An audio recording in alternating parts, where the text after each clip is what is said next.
اللہ تعالیٰ کی طرف سے ہمیں کیا درس مل رہا ہے کہ مسلمانوں تم لوگوں نے وَخُذُوا حِذْرَكُمْ اپنے دفاع کو مضبوط رکھنا ہے۔ دفاع کے اوپر تم لوگوں نے کسی بھی قسم کا کمپرومائز نہیں کرنا، جو مرضی ہو جائے، بھوکے رہ لیں لیکن اپنے دفاع کو مضبوط رکھیں۔ اور یہی بات، یہی درس پیارے پیغمبر علیہ السلام نے ہمیں دیا ہے۔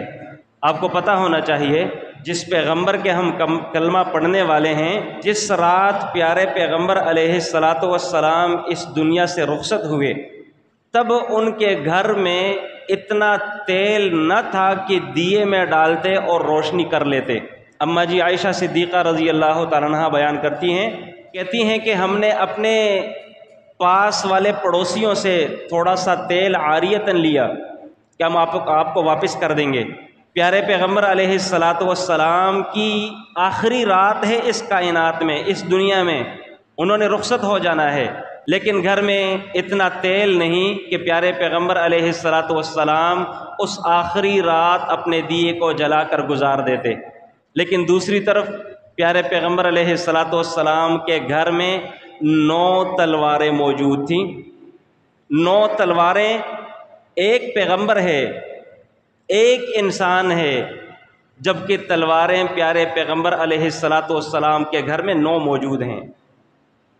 آپ کو پتہ ہونا چاہیے، معلوم ہونا چاہیے کہ پیارے پیغمبر علیہ السلام کے گھر میں فاقوں کی کیفیت یہ تھی کہ 3 مہینے گزر جاتے، گھر میں اتنا کچھ نہ ہوتا کہ پکا کر کھا لیتے، کھجوریں کھا لیں، اوپر سے پانی پی لیا اور گزارا کرتے رہے۔ 3 مہینے مسلسل یہ پیارے پیغمبر علیہ السلام کے گھر کے فاقوں کی کیفیت ہے، جبکہ اللہ کے نبی علیہ السلام نے اپنی ایک جنگی قمیض ایک یہودی کے پاس گروی رکھ کر اپنے بچوں کا پیٹ پالنے کے لیے کچھ دانے لیے تھے۔ کیا درس ملتا ہے؟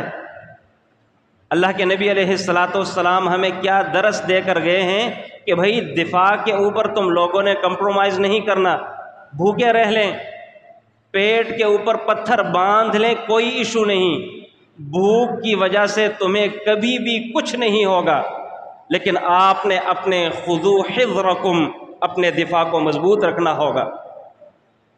آج چونکہ اگست کے بعد ستمبر کی 6 تاریخ ہے، اور بالعموم وطن عزیز پاکستان میں یوم دفاع کے نام سے اس دن کو، اس تاریخ کو یاد کیا جاتا ہے۔